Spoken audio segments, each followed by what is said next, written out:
अस्सलामुअलैकुम वरहमतुल्लाहि वबरकातुहू। उम्मीद है कि आपको ईवीएस थर्ड क्लास अच्छे से समझ में आ गई होगी और आप लोगों ने क्लास थर्ड के वीडियो पर इतने सारे लाइक्स दिए, थैंक यू सो मच। बहुत अच्छा लगा मुझे। ओके, आज हम ईवीएस फोर देखते हैं।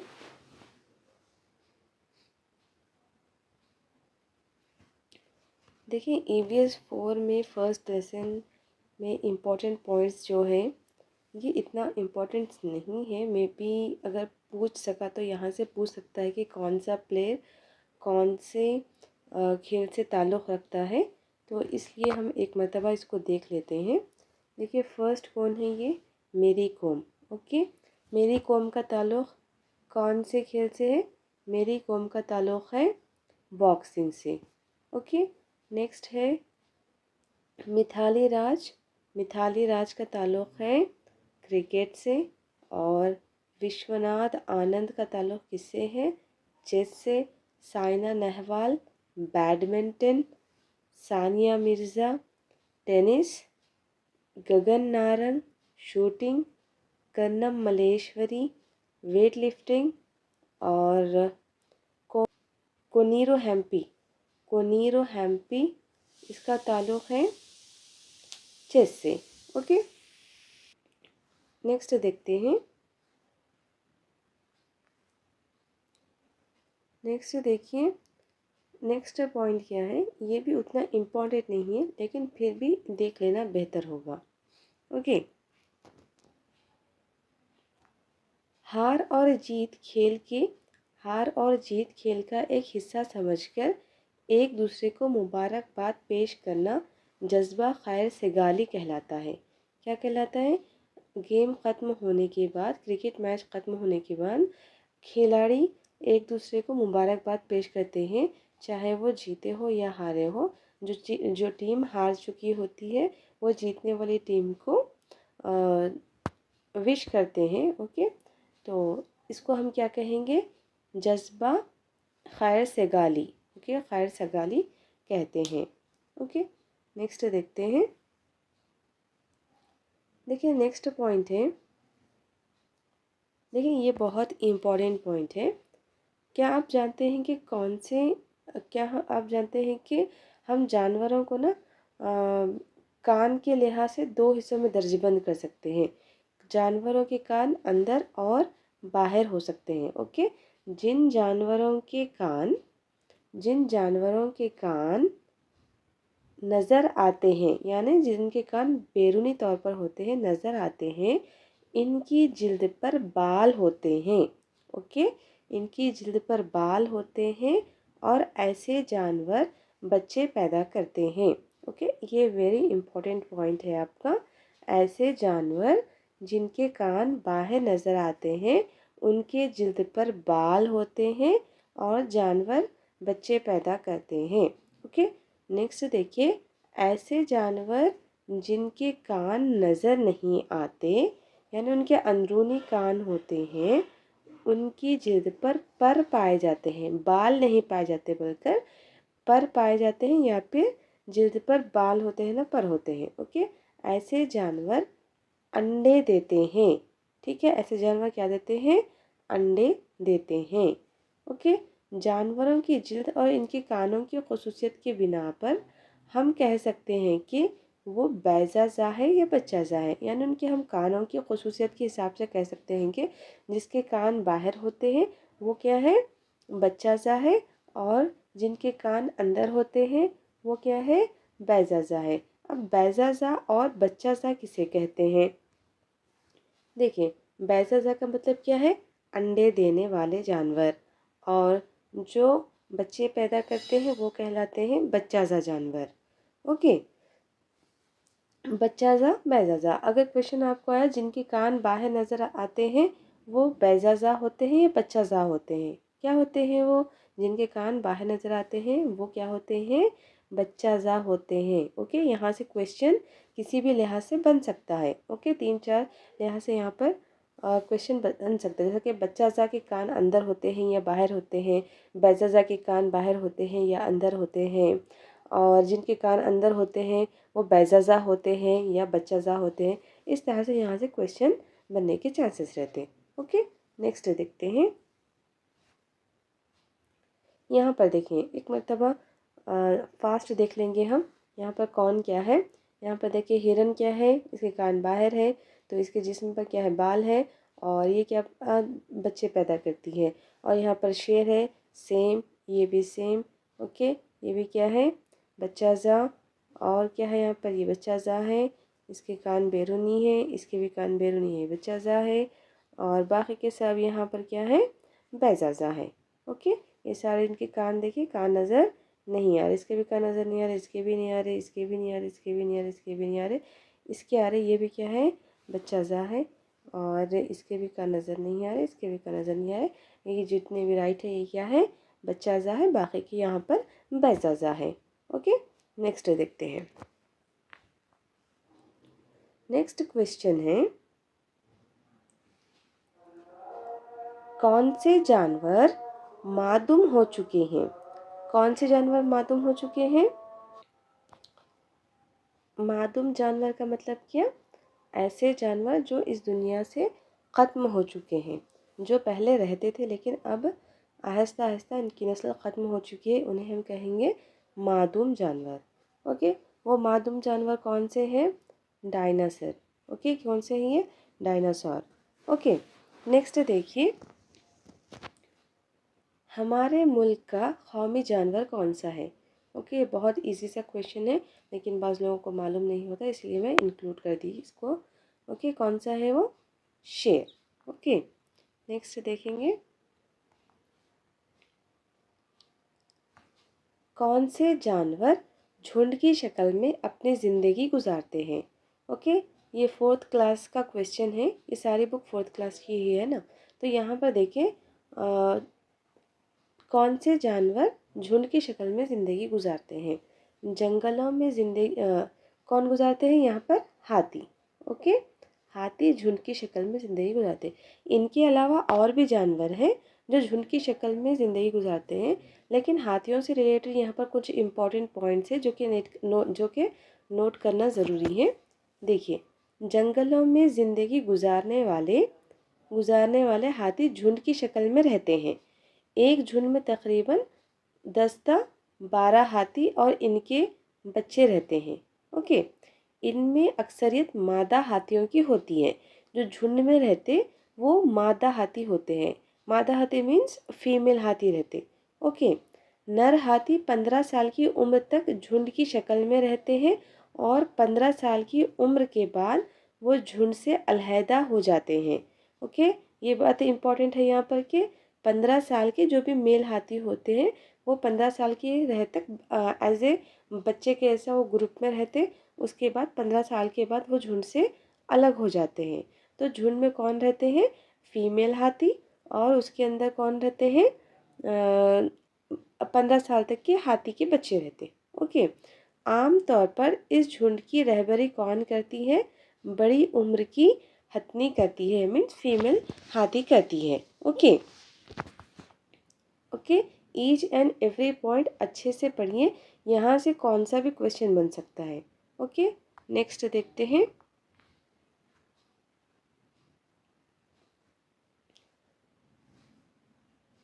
शेर के बच्चे किस किस्म का शिकार करते हैं। हम सबको पता है कि शेर अकेला शिकार करता है ना। सबको पता है कि शेर अकेला शिकार करता है। हमने ये कहावत भी सुनी है कि शेर अकेला शिकार करता है जबकि भेड़िए, ओके, भेड़िए झुंड में शिकार करते हैं, ऐसा कुछ है ना। तो यहाँ पर देखिए, लेकिन शेर के बच्चे ग्रुप में शिकार करते हैं। ओके, शेर के बच्चे ग्रुप में शिकार करते हैं। ओके, अगर क्वेश्चन ऐसा बन सकता है कि शेर के बच्चे किस किस्म का शिकार करते हैं, तो यहाँ पर क्या हो जाएगा आंसर, ग्रोही शिकार करते हैं। ये इम्पोर्टेंट क्वेश्चन है। देखिए नेक्स्ट, ये बिया नामी परिंदा है। ओके, बिया नामी कौन सा परिंदा घोंसला बनाता है। ओके, क्या है ये, घोंसला बनाता है। बिया नामी कौन सा परिंदा घोंसला तैयार करता है। हर परिंदों में क्या होते हैं, मेल और फीमेल होते हैं, है ना, मेल और फीमेल होते हैं। तो यहाँ पर देखिए सबका काम अलग अलग होता है परिंदों में, ओके, हशरात में वगैरह सबके काम अलग अलग बांटे हुए होते हैं, जानवरों में भी। तो यहाँ पर क्या होता है, मेल मेल बिया परिंदा, ये परिंदे का नाम क्या है, बिया, ओके। बिया नामी परिंदा, मेल परिंदा घोंसला बनाता है, ठीक है। परिंदे का काम क्या होता है, घोंसला बनाना, और फीमेल परिंदे का काम होता है उस घोंसले में अंडे डालना, ओके। ये ऑलरेडी टेट 2016 में पूछा हुआ क्वेश्चन है ये, ओके। क्या होता है, बिया नामी कौन सा परिंदा घोंसला तैयार करता है, यहाँ पर मेल परिंदा क्या करता है, यहाँ पर घोंसला तैयार करता है, यानी नर परिंदा, ओके। नेक्स्ट देखते हैं। नेक्स्ट देखिए, सेलफोन टावर से निकलने वाली रेडियाई लहरों से कौन से परिंदे मासूम हो रहे हैं, कौन से परिंदे मासूम हो रहे हैं यहाँ पर देखिए, चिड़िया क्या हो रहे, सेलफोन की वजह से, सेलफोन टावर से जो भी रेडियस निकलते हैं, रेडियाई मौजें निकलती हैं, रेडियो वेव्स निकलते हैं, उसकी वजह से कौन मासूम हो रहे हैं, चिड़िया मासूम हो रहे हैं, ओके।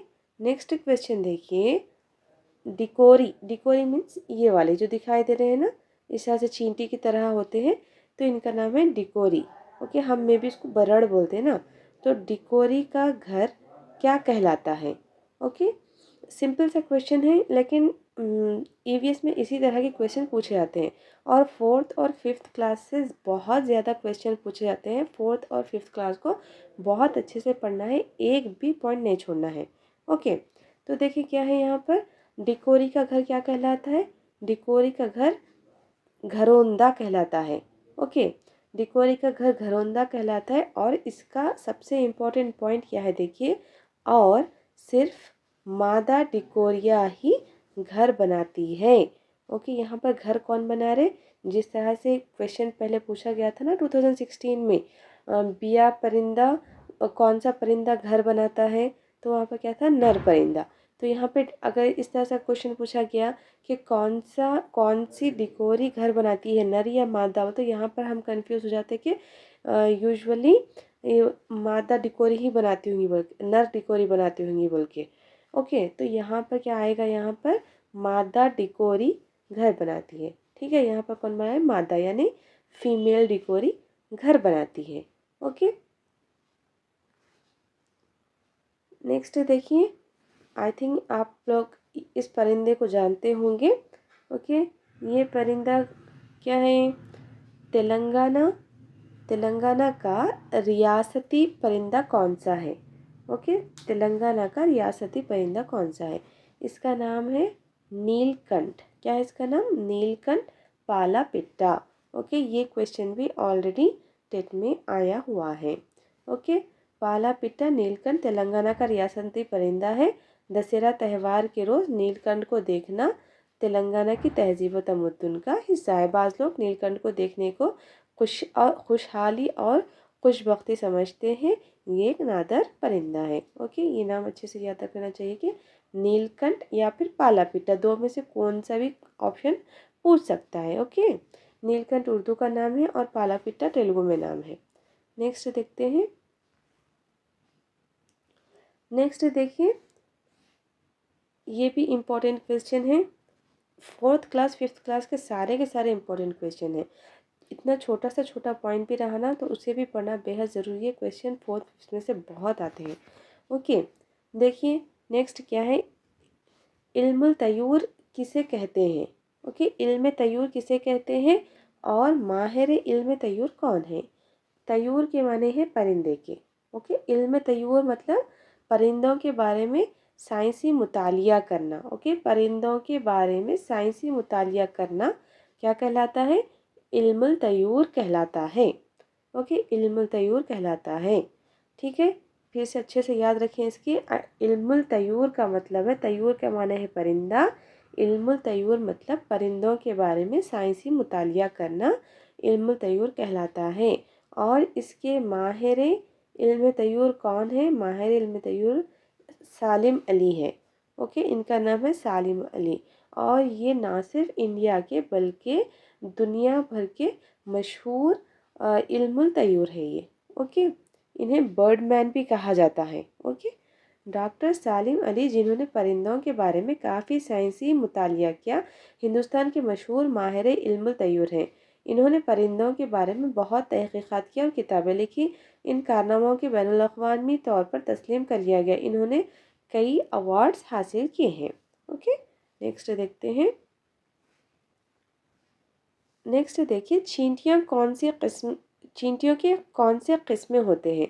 ओके, देखिए चींटियाँ मक्खियाँ के ना, इनमें अलग अलग किस्म की मक्खियाँ होती हैं और हर एक का काम अलग अलग होता है।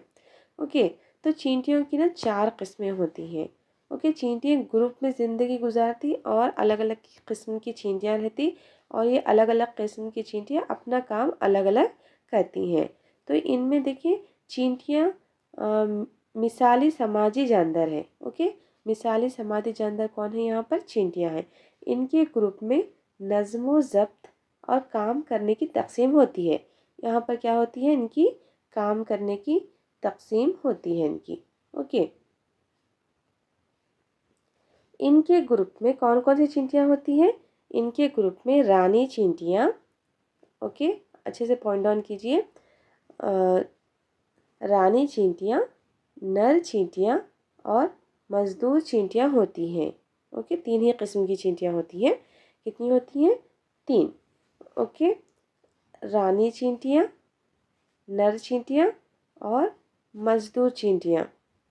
ओके, तो रानी चींटियाँ का काम क्या होता है, अंडे देना होता है। रानी चींटी क्या करती है, अंडे देती है और इनकी हिफाजत करना और बच्चों को ग़िज़ा फ़राहम करना। ओके, फिर बिल तैयार करना और इनकी मरम्मत करना जैसे काम मज़दूर चींटियों का होता है। रानी चींटियों का काम सिर्फ अंडे देना होता है, जबकि इनके बच्चों की हिफाजत करना, ग़िज़ा फ़राहम करना और बिल तैयार करने का काम किसका होता है, मज़दूर चींटियों का होता है। चींटियाँ अपने बिलों को बनाने के लिए मिट्टी के ज़रिए छोटे छोटे भुट्टे तैयार करती है और बिलों में मौजूद हरे खाने को अलग अलग कामों के लिए इस्तेमाल करती हैं। चींटियाँ ग़िज़ाई अशिया को अपने जबड़ों के ज़रिए कतरते हैं। ओके, नेक्स्ट क्वेश्चन देखते हैं।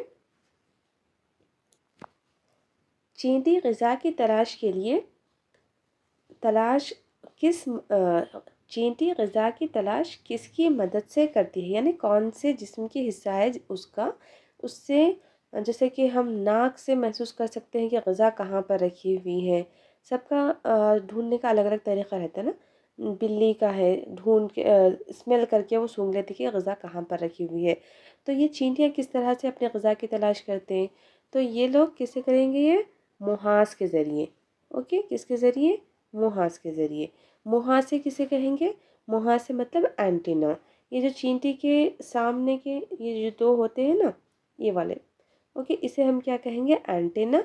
इसकी मदद से चींटी ग़िज़ा की तलाश करती है और वो ग़िज़ा की तला एक दूसरे को देते हैं। एंटीना की मदद से ग़िज़ा की तला एक दूसरे को देते हैं और चींटी अपने वज़न से कम 50 गुना वज़न उठा सकती है। ओके, ये नंबर वाली चीज़ें अच्छे से याद रख लेना। कितने गुना उठा सकती है, 50 गुना उठा सकती है। ओके, नेक्स्ट देखते हैं। नेक्स्ट क्या है, देखिए, कौन से जानवर झुंड में ज़िंदगी गुजारते हैं। कौन से जानवर झुंड में गुजारते हैं, जैसे कि हम पहले हाथी भी देख चुके हैं। हाथी, शेर, बंदर और परिंदे झुंड में ज़िंदगी गुजारते हैं। नेक्स्ट क्वेश्चन देखिए, ज़मीन पर ज़िंदगी बसर करने वाले तमाम जानवर एक दूसरे पर इन्हिसार करते हैं, इसे क्या कहा जाता है। ओके, ज़मीन पर ज़िंदगी गुजारने वाले तमाम जानवर क्या होते हैं, एक दूसरे पर ज़िंदगी बसर करते हैं। चाहे इंसान हो या फिर जानवर हो या फिर परिंदा हो, वो तन्हा ज़िंदगी गुजार नहीं सकता। एक दूसरे पर इन्हिसार होता है, उसे हम क्या कहेंगे, हयाती तनु कहेंगे। क्या कहेंगे, हयाती तनु कहेंगे। ओके, नेक्स्ट देखते हैं।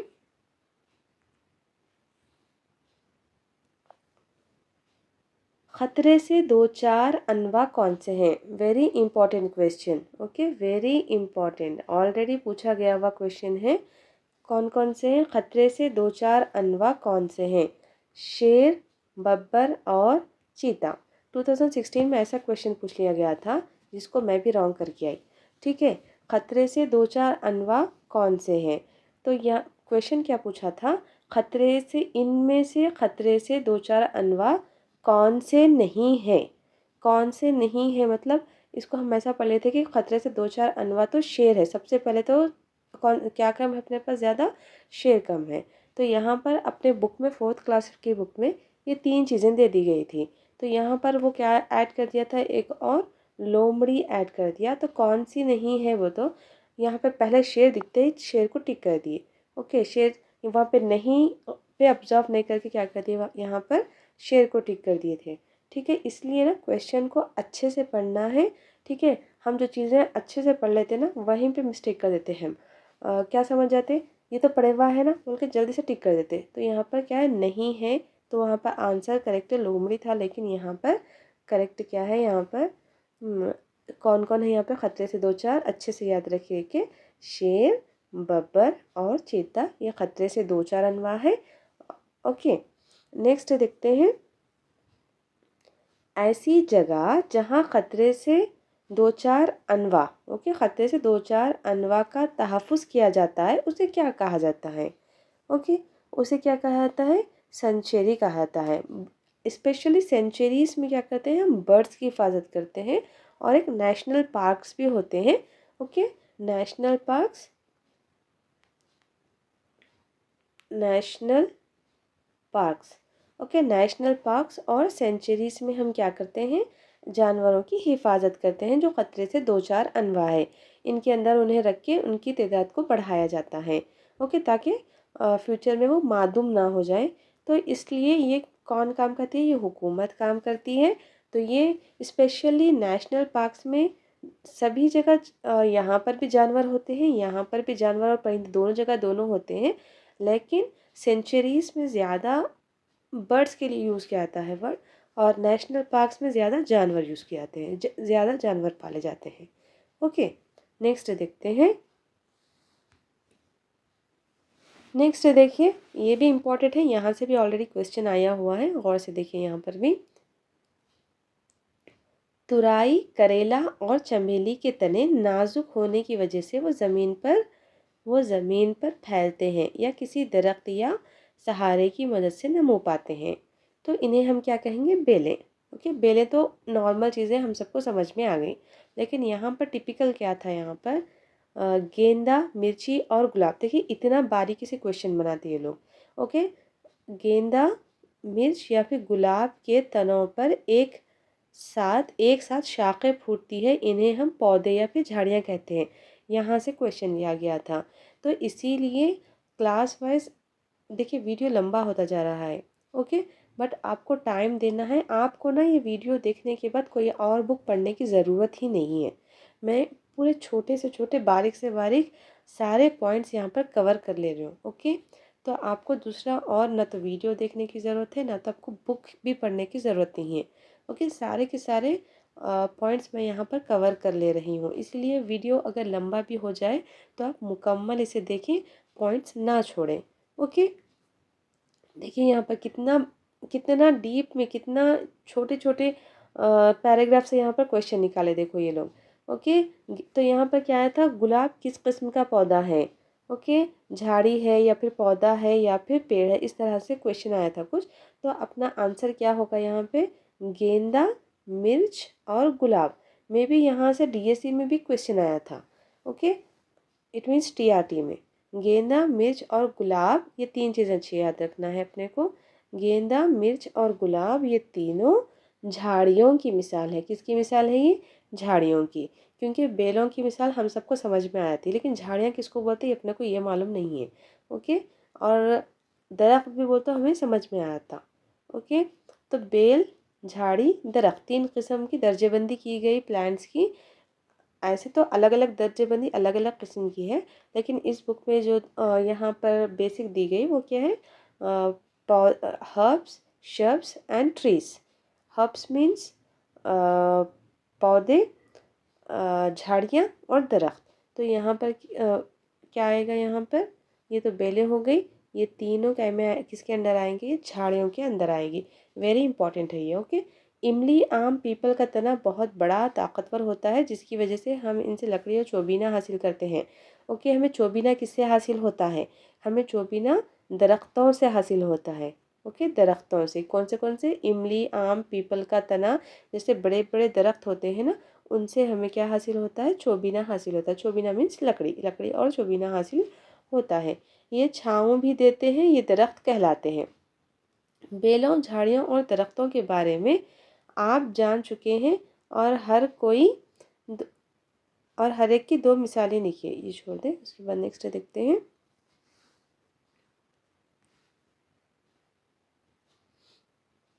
देखिए नेक्स्ट क्या है? पत्ते के कौन से हिस्से, ओके, पत्ते के कौन से हिस्से में ग़िज़ा तैयार होती है? पत्ते के कौन से हिस्से में ग़िज़ा तैयार होती है? सॉरी, पौधे में आना चाहिए था यहाँ पर। ओके। पौधे में, पौधे के कौन से हिस्से में ग़िज़ा तैयार होती है? पौधे के पत्ते में ग़िज़ा तैयार होती है। ओके। पत्ते में ग़िज़ा तैयार होती है। पत्ते में हरा रंग किस वजह से होता है? ओके। पत्ते में हरा रंग सब्ज़ माया, क्लोरोफिल की वजह से होता है। ये भी बहुत इंपॉर्टेंट है। पत्ते में सब्ज़ माया क्लोरोफिल की वजह से होता है। और पौधे जो ग़िज़ा तैयार करते हैं, किसकी मदद से करते हैं? ये सब्ज़ माया या फिर क्लोरोफिल पिगमेंट की मदद से ही ग़िज़ा अपनी तैयार करते हैं। ओके। और क्या होना चाहिए पौधे को ग़िज़ा तैयार करने के लिए? पौधे को ग़िज़ा तैयार करने के लिए हमें क्या क्या चाहिए? क्लोरोफिल, क्लोरोफिल और carbon dioxide. Okay. Carbon dioxide और क्या चाहिए? सूरज की रोशनी। ओके। सूरज की रोशनी और क्या चाहिए हमें? पानी। ओके। इतनी चीज़ें पौधे को ज़रूरी है ग़िज़ा तैयार करने के लिए। ओके। नेक्स्ट देखते हैं। दुनिया का सबसे बड़ा फूल कौन सा है? ओके। ये भी इम्पोर्टेंट है। देखिए ये दुनिया का सबसे बड़ा फूल रफलेशिया है। ओके। रफलेशिया है, ये तो सबको पता होगा, लेकिन इसके बारे में और भी डिटेल्स देख लेंगे एक बार। दुनिया का सबसे बड़ा फूल रफलेशिया है, जिसका कुत्र कितने मीटर है? 7 से 10, जिसका कुत्र 1 मीटर। ओके। जिसका कुत्र मीन्स उसका उसकी चौड़ाई कितनी है ये? ओके। यानी फूल है ना, उसको हम नापे तो कितना होता है ये पूरा 1 मीटर का होता है। ओके। फूल है ये। ओके। फूल 1 मीटर का है और वज़न 7 से 10 किलोग्राम आना चाहिए था एक्चुअली में, यहाँ पर 7 से 10 किलोग्राम का होता है। इस फूल से कैसी बो आती है? ये भी इम्पोर्टेंट चीज़ है। देखिए कौन से फूल से? सड़े हुए गोश्त की बदबू आती है। ओके। कौन से फूल से आती है? रफलेशिया से। रफलेशिया फूल से सड़े हुए गोश्त की बदबू आती है, जो कि 2 किलोमीटर तक महसूस होती है। ओके। नेक्स्ट देखते हैं।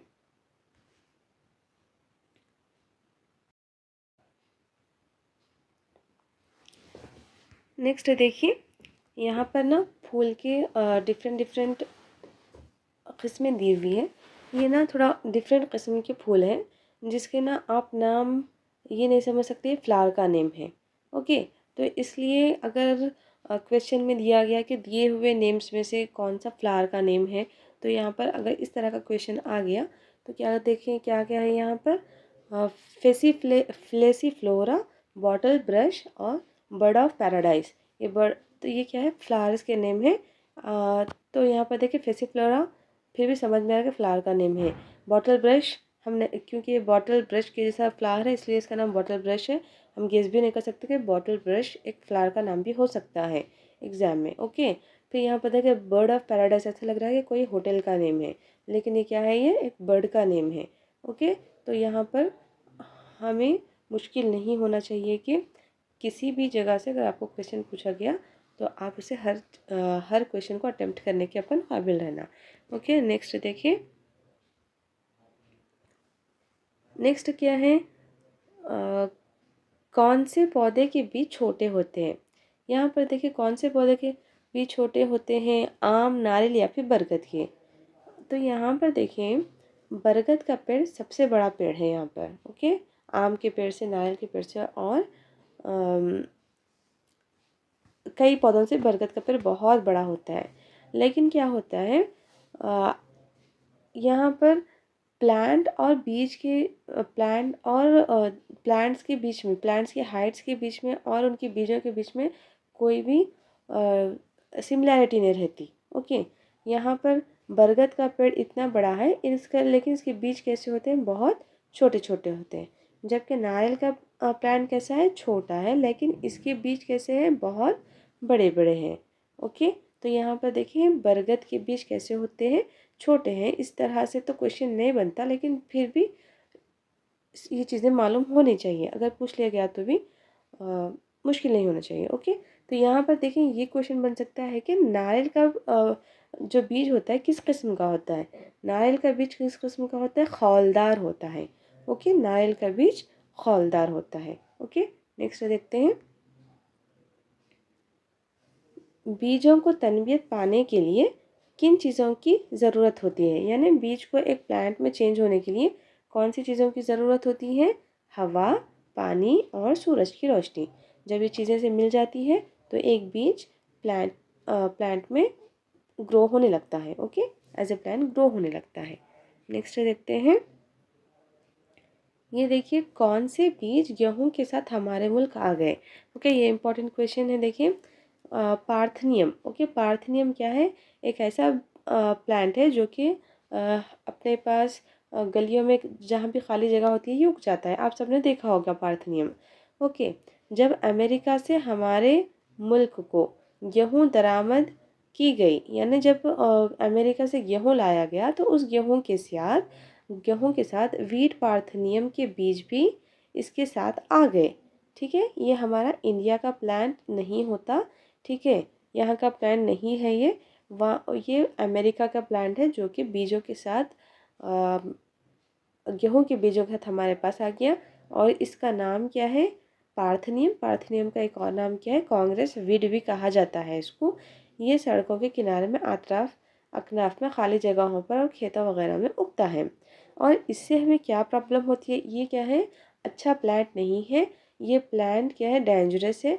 इससे हमें होती है फेफड़ों की, आँख की और जल्द की बीमारी। जब भी हम ऐसे झाड़ों के पास जाएं तो अपने हाथों को अच्छी तरह से धो लेना चाहिए, वरना इससे हमें फेफड़ों की, आँख की और जल्द जैसी बीमारियां होती हैं। तो इसके ये प्लांट का कौन सा पार्ट, ओके, क्या उसका बीज, उसका पोल, कौन सा हिस्सा ये बीमारियां फैलाता है, तो ये उसका देखिए जर रेशा, उसका जर रेशा ये बीमारियां, फेफड़ों के, आँख और जल्द की बीमारियां फैलाता है। ओके, जर रेशा मीन्स स्टेमन्स होते हैं ना प्लांट्स में, फ्लावर्स के अंदर स्टेमन्स होते हैं ना, उसको हम क्या बोलते हैं, जर रेशा। ओके, नेक्स्ट देखते हैं। नेक्स्ट देखिए, हवा के ज़रिए बीजों का इंतशार की मिसाल क्या है। देखिए यहाँ पर आक का पौधा क्या है, आक, आक मतलब ये जो प्लांट होता है ना, ये आक का पौधा है। ठीक है, इंतशार का क्या मतलब है, यहाँ पर देखिए इंतशार का मतलब फैल जाना। ओके, बीज क्या होते हैं, प्लांट से निकलकर अलग अलग तरह से इंतशार पाते हैं, यानी एक जगह से दूसरी जगह फैलते हैं। तो हर पौधे के क्या है, कोई जानवरों के ज़रिए फैलता है, कोई हवा के ज़रिए, कोई पानी के ज़रिए। इस तरह के अलग अलग प्लांट्स के बीज अलग अलग तरह से इंतशार पाते हैं। तो यहाँ पर कौन से बीज इंतशार पा रहे हैं, यहाँ पर आग के बीज हवा के ज़रिए इंतशार पा रहे हैं। वेरी इंपॉर्टेंट क्वेश्चन है ये। ओके, ये क्या है, इंपॉर्टेंट है। इंतशार से आपको 5 किस्म के इंतशार मिल जाएंगे, 6th क्लास में है ये, लेकिन अब फिलवक्त तो यहाँ पर 4th क्लास में 2-3 ही आए, उसे देख लेते हैं हम। ठीक है, हवा के ज़रिए इंतशार पाने वाले बीज की किस्म क्या है, आग का पौधा। ओके, आग के फ्लावर। ठीक है, नेक्स्ट देखते हैं। नेक्स्ट सेम है क्वेश्चन, यहाँ पर देखें जैसे कि लास्ट क्वेश्चन देखें हम, जानवरों के ज़रिए इंतशार पाने वाले बीज की मिसाल। जिस तरह से हम हवा के ज़रिए देखें, अब जानवरों के ज़रिए, तो ये देखिए गोखरू है। गोखरू मतलब इस तरह के कांटेदार बीज होते हैं। ये कांटेदार बीज क्या करते हैं, जानवर जब एक जगह से दूसरी जगह जाते हैं तो उनसे चिपक जाते हैं। ओके, जब झाड़ों में से जानवर गुजरते हैं तो उनके ज़रिए चिपक जाते, चिपक के फिर वो दूसरी जगह जाकर जहाँ पर बैठ जाते, वहाँ पर ये बीज वहाँ पर गिर जाते, तो यहाँ से प्लांट वहाँ पर उग जाता नया प्लांट। इसी को हम क्या कहते हैं? बीजों का इंतशार। ओके, कौन सा है ये? गोखरू। नेक्स्ट देखते हैं। नेक्स्ट हो गया यहाँ तक क्लास। आज बीजों के इंतशार, इट मीन्स मे बी ये 5th लेसन था। हम लोगों ने 5 लेसन्स फर्स्ट पार्ट में कंप्लीट कर लिए। देखिए 4th 5th 6th यहाँ से आपको साइंस में बहुत ज़्यादा पॉइंट्स मिलेंगे और हर पॉइंट वेरी इंपॉर्टेंट है। यहाँ पर इम्पोर्टेंट कुछ पॉइंट्स है, कहाँ से क्वेश्चंस आते हैं गेस नहीं कर सकते, ये बहुत ही डीप से क्वेश्चन निकाल के दे देते हैं। इसीलिए आपको हर पॉइंट अच्छे से पढ़ना ज़रूरी है। इसीलिए मैंने 4th 5th 6th यानी सारे बुक्स में से तमाम पॉइंट्स को मैंने कवर कर लिया है। आपको दोबारा फिर से बुक देख के पॉइंट्स निकालने की ज़रूरत नहीं है, क्योंकि मैंने हर छोटे से छोटा पॉइंट को इसमें इंक्लूड कर दिया है। आपको 3 पार्ट्स में ये 4th क्लास का वीडियो कंप्लीट हो जाएगा।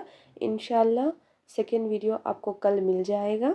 ठीक है, इस तरह से आपकी 4th क्लास की बुक कंप्लीट हो जाएगी। उसके बाद एज़ यूजुअल मैं 5th 6th की भी कंप्लीट, आगे जितने भी हो सके उतने कंप्लीट करने की कोशिश करूँगी जल्द से जल्द। ओके, अगर आपको वीडियो पसंद आया तो आप वीडियो को लाइक कीजिए, अगर आपको इन्फॉर्मेटिव लगा तो ज़रूर लाइक कीजिए और मेरे चैनल को सब्सक्राइब कर लीजिए और बेल आइकन को ज़रूर दबाएं, ताकि मैं जब भी न्यू वीडियो डालूं तो आप तक वो पहुंच सके और आपकी कोई भी इंफॉर्मेशन ना छूट सके। ओके, कोई भी पॉइंट ना छूट सके। ओके, जो भी आपके फ्रेंड्स टेट का एग्ज़ाम लिख रहे हैं उनके साथ ये वीडियो शेयर कीजिए, ताकि जो भी वीडियो पे बनाने में इतनी मेहनत लगी है वो दूसरों के काम आ सके। ओके, ठीक है, थैंक्स फॉर वॉचिंग। मिलते हैं अगली वीडियो में। अल्लाह हाफिज़।